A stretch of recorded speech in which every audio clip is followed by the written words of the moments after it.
রাসূলুল্লাহ সহিহ মুসলিম হাদিস হচ্ছে আহাব্বুল কালাম ইলাল্লাহ আরবা, আল্লাহর কাছে চারটি কথা খুবই প্রিয়, চারটি কথা, চারটি বাক্য অত্যন্ত প্রিয়।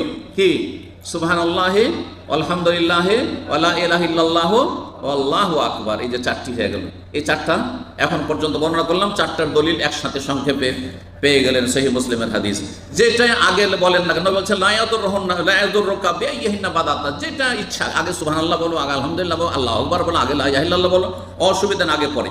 5 নম্বরের জিকির হচ্ছে ইস্তেগফার করা। ইস্তেগফার মানে আস্তাগফিরুল্লাহ, আল্লাহ আমি ক্ষমা চাইছি, আল্লাহ আমি ক্ষমা চাইছি, আল্লাহ আমাকে মাফ করে দাও, আল্লাহ আমাকে মার্জনা করে দাও, আল্লাহ আমাকে ক্ষমা করে দাও। আরবিতে বলেন, ভালো বুঝে বলেন, কিন্তু না বুঝা নয়।